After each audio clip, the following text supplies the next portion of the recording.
उलमाए किराम, हुफ़ाज़ किराम, अवाम अहले सुन्नत, अस्सलामु अलैकुम। वालेकुम अस्सलाम। नहमदुहु व नसल्ली अला रसूलिहिल करीम, अम्मा बाद, फ़ाऊज़ु बिल्लाहि मिनश शैतानिर रजीम, बिस्मिल्लाहिर रहमानिर रहीम। कल हुज़ूर मुफ्ती आज़म राजस्थान का उर्स का इनक़ाद था, उसमें मैं दिल्ली से हाज़िर हुआ और वहाँ इस कोरोना की पाबंदी के बावजूद जो अवाम का जज्बा था वो लाइक 27 बेशक हक़ है, सुभान अल्लाह। न सिर्फ जोधपुर से बल्कि बैरून जोधपुर, राजस्थान और जावरा तक के लोग हज़रत को नज़र अक़ीदत पेश करने के लिए आए हुए थे। हुज़ूर मुफ्ती आज़म राजस्थान ने राजस्थान का सफ़र 1945 में पाली की सरज़मीन से शुरू किया। आप सबसे पहले 1945 में फ़राग़त के बाद 1945 से पहले वहाँ दड़ियाल एक कस्बा मुरादाबाद ज़िले में है, उसमें तालीमी सिलसिले का शुरुआत की। उसके बाद मुख्तलिफ़ जगह होते हुए फिर पाली तशरीफ़ लाए। पाली में एक मस्जिद में मदरसा मकतब का इनक़ाद किया गया। वहाँ हज़रत ने एक ख्वाब देखा, वो 1945 ही का वाक़या है कि हज़रत माज शरीफ में हुजूर के रोज़े पाक सल्लल्लाहु अलैहि वसल्लम की सफाई कर रहे हैं। सुभान अल्लाह, सुभान अल्लाह। तो वहाँ से आवाज़ आई हुजूर सल्लल्लाहु अलैहि वसल्लम की कि मेरे नईमुद्दीन कहाँ हैं। मैं आपको ये बताऊँ, उससे पहले वालिद साहब क़िबला ने हुजूर सदरुल अफ़ाज़िल से कोई इल्म हासिल नहीं किया था, बल्कि आपके उस्ताद गिरामी हुजूर अजमल उलमा थे, मुफ्ती मोहम्मद हुसैन साहब वगैरह वगैरह थे। हुजूर सदरुल अफ़ाज़िल इम्तहान की गरज से आप संभल तशरीफ़ लाते थे। इम्तहान कई बार हज़रत का लिया, लेकिन कोई बतौर तबरुक उनसे इल्म हासिल नहीं किया। तो उस ख्वाब में देखा कि सरकार दो आलम सल्लल्लाहु अलैहि वसल्लम फरमा रहे हैं कि मेरा नईमुद्दीन कहाँ है।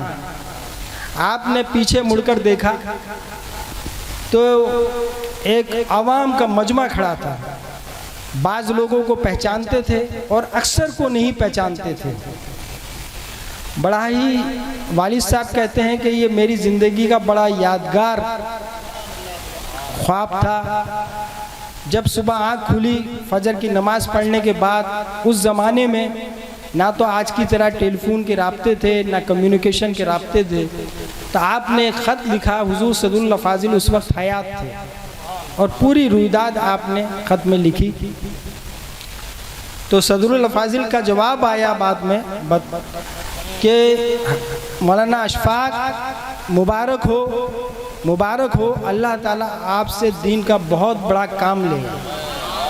जिन लोगों को पहचानते हैं वो तो आप पहचानते ही हैं, जिन लोगों को नहीं पहचानते हैं उनमें अक्सरियत आपके शागिर्दों की, मुहिब्बीन की, मुतक़िदीन की, मुरीदीन की है, औलाद की। वो अल्लाह ताला आपके ज़रिए दीन का बहुत बड़ा काम लेगा। इस ख्वाब जब सदरुल अफ़ाज़िल ने वहाँ से ख़त लिखा, जवाब आया, तो हज़रत ने फिर ख़त लिखा कि हज़रत मैं आपसे बतौर तबरुक तालीम हासिल करने के लिए मुरादाबाद आना चाहता हूँ। तो जवाब आया आप तशरीफ़ ले आए। मैं उन दिनों मुरादाबाद ही रहूँगा, क्योंकि सदरुल अफ़ाज़िल बहुत मसरूफ़ शख्सियत का नाम है। हमारे सैयद साहब क़िबला जानते हैं कि हुज़ूर आला हज़रत फ़ाज़िल बरेलवी के दो मशहूर खुलफा हैं, एक तो सदरुल शरिया और एक सदरुल अफ़ाज़िल। सदरुल अफ़ाज़िल ने वो टीम तैयार की जो आगे जाके हिंदो पाक में एक ज़बरदस्त तालीमी काम का सिलसिला शुरू किया। और इसके साथ साथ वो एक आगरा मथुरा के इलाके में एक शुद्धिकरण की तहरीक थी, उस तहरीक के ख़िलाफ़ में भी आपने वहाँ आवाज़ उठाई।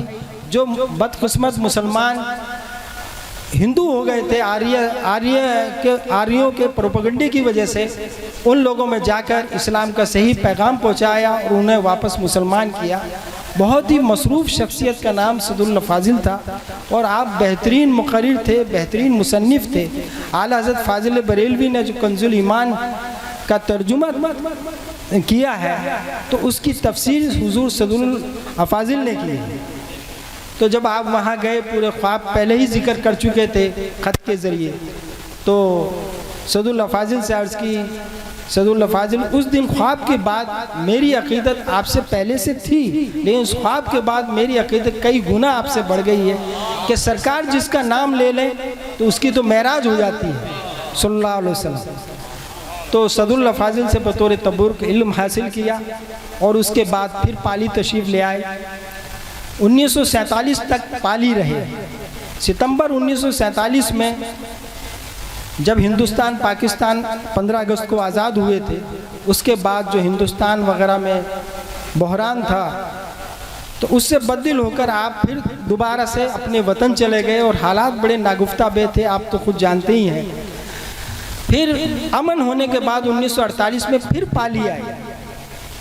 इधर जोधपुर के लोगों के रिश्तेदारियां पाली में थी, तो जोधपुर के लोगों ने पाली वालों से इसरार किया कि हम हजरत को जोधपुर ले जाना चाहते हैं, वहाँ एक मदरसा कायम करेंगे और स्कूल भी चलाएंगे। और हमारे यहाँ एक बहुत बुज़ुर्ग शख्सियत रावलपिंडी के मौलाना इसाक साहब अलैहि रहमत व रिज़वान यहाँ तशरीफ़ लाते रहे हैं, तो हम उनके नाम से एक अजीम इदारा कायम करेंगे। तो पाली वालों की रजामंदी से आप जोधपुर आए और मस्जिद में मकतब कायम किया, और उसके साथ साथ 5वीं क्लास प्राइमरी स्कूल था, ये इसाकिया स्कूल, उस वक्त 5वीं स्कूल था, उसमें उर्दू टीचर और दीनियात के टीचर की हैसियत से आपका तकर्रुर हुआ।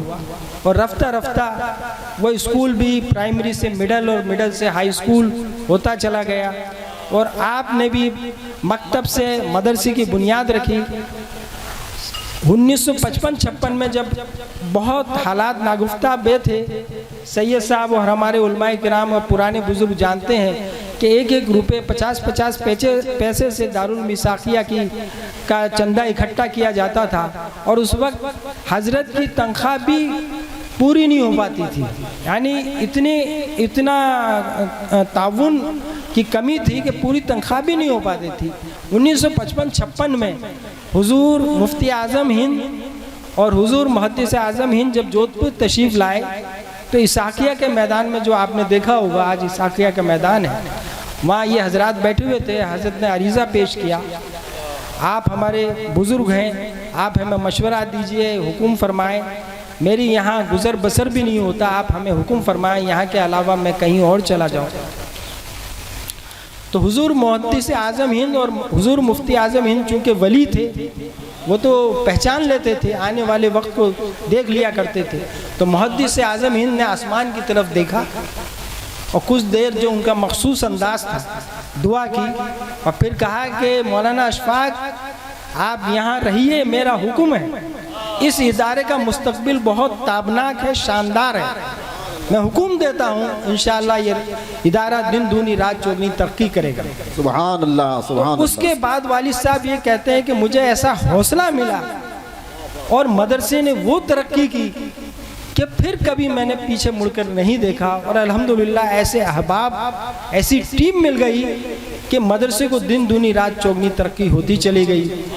ना सिर्फ जोधपुर के तलबा बल्कि बैरून जोधपुर के तलबा भी आते रहे, और राजस्थान, गुजरात, कश्मीर, मध्य प्रदेश, यूपी, बंगाल, बिहार, अल्हम्दुलिल्लाह जगह जगह से बच्चे यहाँ आते रहे, और मदरसे इसाकिया की एक शोहरत पूरे हिंदुस्तान ही नहीं बल्कि बैरून हिंदुस्तान भी होती चली गई। और जहाँ पहले एक वालिद साहब की तनख्वाह पूरी नहीं हो पाती थी, वहाँ अल्हम्दुलिल्लाह 50 से ज़ायद का स्टाफ वहाँ काम कर रहा, और अच्छा खासा उसकी जायदाद हो गई। और उस इदारे के परवरदा जो शागिर्द थे, हज़रत के शागिर्द थे, उन्होंने बड़े बड़े अजीम इदारे कायम किए।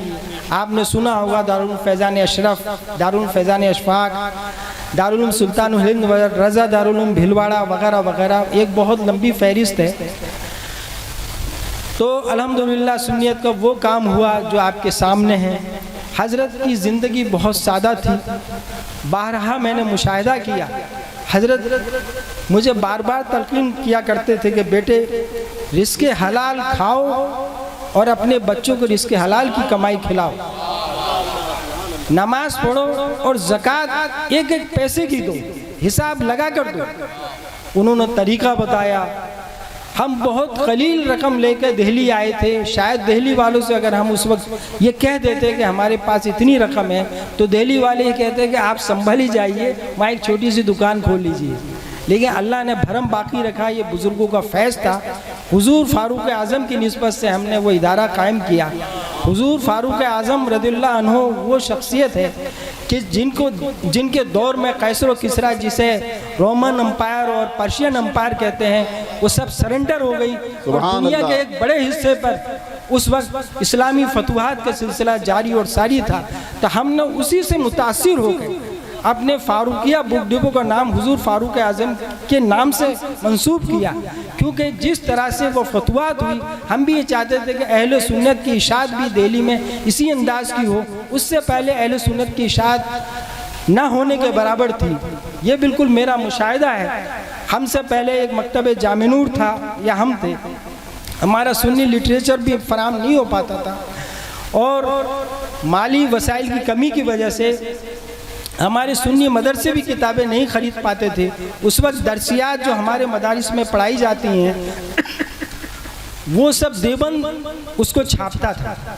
वालिद साहब ने कहा, बेटे ये जो देवबंद छापता है, तो हम ये चाहते हैं कि ये देवबंद की बजाय फारूकिया बुक डिपो दिल्ली इस पर नाम हो या और अहले सुन्नत के मकतबों को नाम हो। ये मेरी ख्वाहिश है। तो हमने दरसे निज़ामी का भी सिलसिला शुरू किया अल्हम्दुलिल्लाह। बाद में उस सिलसिले को अशरफिया वालों ने कायम करते हुए आज अल्हम्दुलिल्लाह दरसी निज़ामी का इतना लंबा सिलसिला शुरू हो गया कि उनकी जो मोनोपोली थी वो सब ख़त्म हो गई अल्हम्दुलिल्लाह। तो ये बुज़ुर्गों को फैज़ान होता है। मैंने अपनी ज़िंदगी में बहुत से वाक़यात हज़रत से शेयर करता था, मैंने देखे। हज़रत ने अपनी हयात में 2012 में जोया ज़िला अमरोहा, जहाँ हज़रत का वतन है, तो वहाँ एक इदारे की संगे बुनियाद रखी। वहाँ के लोगों की ख्वाहिश थी कि आपने राजस्थान में तो बहुत बड़ा काम किया, कम से कम वतन में जहाँ बड़े बड़े बुज़ुर्ग हैं, तो वहाँ आपके नाम से एक इदारा कायम हो जाए। थोड़ा सा पानी। उस इदारे की संग बुनियाद हज़रत ने और हुजूर अमीन मिल्लत ने 2012 में रखी। सुभान अल्लाह, सुभान अल्लाह। नारे तकबीर, नारे रिसालत, फैज़ान हुजूर मुफ्ती आज़म राजस्थान। सुभान अल्लाह। उस इदारे की संग बुनियाद के से 6 साल तक एक ईंट नहीं लगी। हज़रत के जाने के बाद माली वसाइल की इतनी कमी थी कि हम खुद सोचते थे, लोग कहते थे कि हज़रत के नाम से जो इदारा जहाँ संग बुनियाद रखी गई हो वो मतलब फ़ौरन कायम हो जाता है और उसका तामीरी काम का सिलसिला शुरू हो जाता है। और आपका इदारा जो हज़रत के नाम से मंसूब है, क्या वजह है कि वह आज तक इसी मंजिल में है। अल्हम्दुलिल्लाह सुम्मा अल्हम्दुलिल्लाह। इस लॉकडाउन से पहले अल्लाह ताला ने ऐसा ज़रिया पैदा किया कि हम सोच नहीं सकते थे, और ऐसा अजीम इदारा कायम हो गया कि उस पूरे मंडल में इस स्ट्रक्चर का ऐसा अजीम इदारा पूरे मंडल में नहीं है।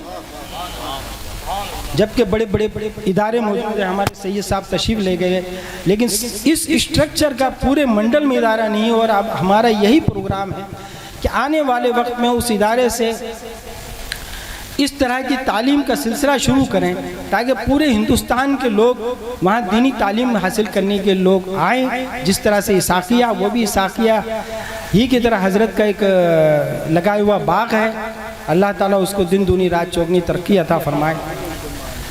जोधपुर के लोगों से हज़रत को बेपनाह मोहब्बत थी। हज़रत ने विसाल होने से पहले मुझसे यही कहा कि बेटे, मेरे पर्दा करने के बाद आप जोधपुर बराबर आना, और अगर आपको कोई जिम्मेदारी दें यहाँ की कमेटी के लोग मेरे खिदमात के एवज़ में, तो उसको कबूल कर लेंगे। ये हज़रत का फरमान मैं आज भी मैं जानता हूँ। ये तकरीबन सितंबर का वाक़या और हज़रत की विसाल 15 अक्टूबर को हुआ। तो हज़रत ने यही कहा, इस तरह से तुम्हारा जोधपुर वालों से ताल्लुक़ रहेगा। अल्हम्दुलिल्लाह। हज़रत का हमेशा ये कहना था कि बेटे,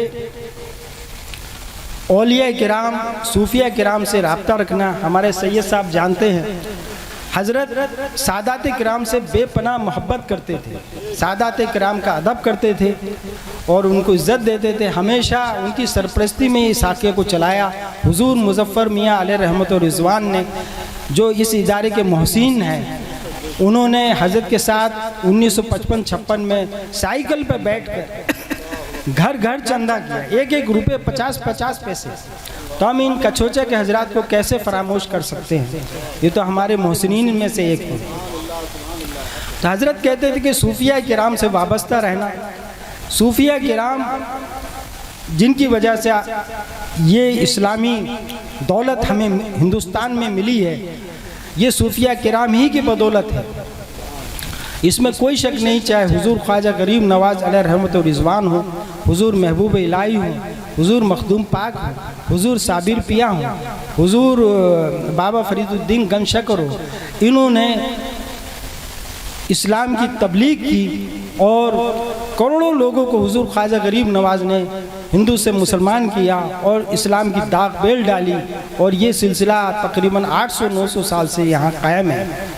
सूफिया किराम देखिए, पहले के सूफिया किराम, ये आजकल गलत तासुर है कि सूफिया किराम आलिम नहीं, सूफ़ी वही होते हैं जो आलिम दीन होते हैं, ऐसे सूफ़ी नहीं होते जो आलिम दीन नहीं होते। हुजूर महबूब इलाही के पास एक शख्स ने यह अर्ज़ किया कि हुजूर आप खिलाफत तकसीम करते हैं, आपका ये चहीता, ये जो तुर्क है, क्या नाम है उसका, उनका वो जो अमीर खुसरो, इनको खिलाफत अता फरमा दे। तो हुजूर ने कहा कि ये तो अभी इन्होंने इल्म ही हासिल नहीं किया, मैं खिलाफत कैसे दे दूँ? तो हज़रत के हुक्म पर वो इल्म हासिल करने गए, इल्म हासिल किया। फिर किसी ने कहा कि हज़रत इन्होंने इल्म हासिल कर लिया, अब आप खिलाफत अता फरमा दें। कि नहीं, अभी इन्होंने मुहासबा नहीं किया, अपना मुहासबा नहीं किया, इनके अंदर किब्र है कि मैंने इल्म हासिल किया। इस किब्र को ख़त्म करें कि हुजूर किस तरह से कि जाएं फ़लाँ मस्जिद में जाएं और नमाजियों की जूतियों को साफ़ करें। तो तकरीबन 3 या 4 साल वहाँ खिदमत की नमाजियों की और बाद में तशरीफ़ लाए। जब जाकर हुजूर ने खिलाफत अता की तो कितनी मेहनत और मुशक्क़त के बाद पहले खिलाफत तकसीम की जाती थी। तो आप ये देखिए, और आजकल हमारे यहाँ 4 किताबें पढ़कर समझते हैं हम बहुत बड़े आलिम हो गए। अरे ये तो सादात किराम और सूफिया किराम का सदका है कि आज हिंदुस्तान में अल्हम्दुलिल्लाह 20 करोड़ मुसलमान हैं, ख्वाजा के दीवाने हैं। और हम लोगों ने क्या किया है, उन लोगों ने जो बाग लगाया है, हम तो उसकी सफाई भी नहीं कर पा रहे हैं। अल्लाह ताला उनके दर्जात को बुलंद फरमाए। हजरत का एक ही मिशन था कि अहले सुन्नत की इशाअत की जाए और सुन्नियत के लिए चाहे कोई भी खड़ा हो जाए उसकी हमेशा तायीद करते थे, मदद करते थे, हौसला देते थे। यही उनका मिशन आखिर तक रहा। बना में सुन्नियत किसी ने भी काम किया तो उसको हौसला दिया।